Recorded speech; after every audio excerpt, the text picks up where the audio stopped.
À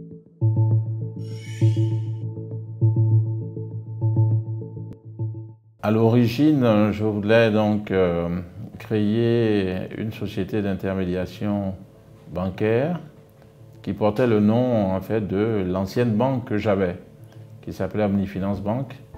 Et donc j'ai créé Omnifinance Financial Services.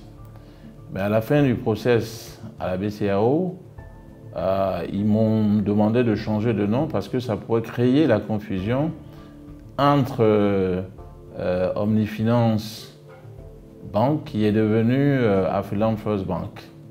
C'est ainsi que je choisis Amtech Financial Solutions. Donc Amtech, c'est les trois premières lettres, les deux premières lettres de mon nom et une partie des dernières lettres. Donc AM, TEK, donc Amtech Financial Solutions. Un peu une contraction de Amematechpo. Voilà, d'où vient le nom Amtech Financial Solutions.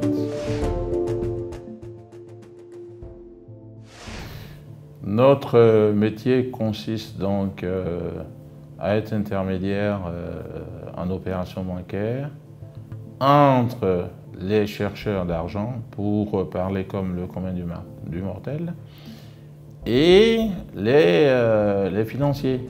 Donc nous recherchons des clients, nous faisons des montages que nous vendons aux banques qui financent.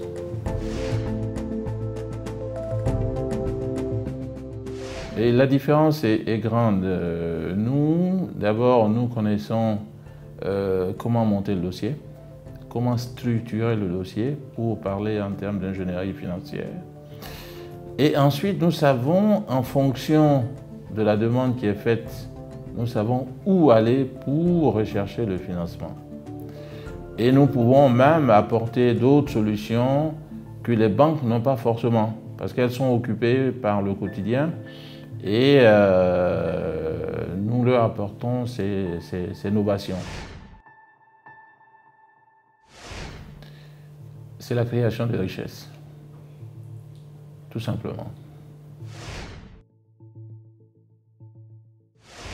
Je vais vous donner, en commençant par une toute petite structure. Il y a une dame qui faisait des gâteaux et qui vendait un peu partout, dans les bureaux, dans les cocktails. Et nous lui avons trouvé un financement pour acheter un véhicule, un petit financement de 4-5 millions pour acheter un véhicule de distribution. Et aujourd'hui, son chiffre d'affaires a été multiplié par 3. Ça, c'est vraiment la toute petite entreprise. Le plus gros succès que nous avons eu dans les gros, que tout le monde connaît sans savoir que c'est Amtech Financial Solutions qui a trouvé la solution, c'est l'hôtel Radisson Blu Airport.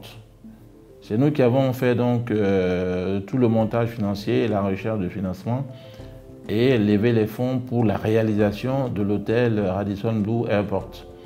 Et le troisième exemple, c'est un hôtel, je ne vais pas faire de publicité, c'est l'hôtel Bellecote, qui est en train de faire son expansion. Et nous avons levé 1,7 milliard pour cet hôtel pour faire l'expansion. Nos plus gros challenges aujourd'hui, c'est de mieux nous faire connaître, parce que nous avons des produits inédits et des produits qui n'existent pas pratiquement sur le marché bancaire, que nous pourrons utiliser pour accroître le financement des PME. Deuxième chose, c'est de faire connaître nos produits. Et troisième chose, c'est de financer le plus grand nombre de PME dans ce pays, parce que notre but, c'est de créer la richesse, de créer des emplois et à la fin de créer de la joie pour nos clients.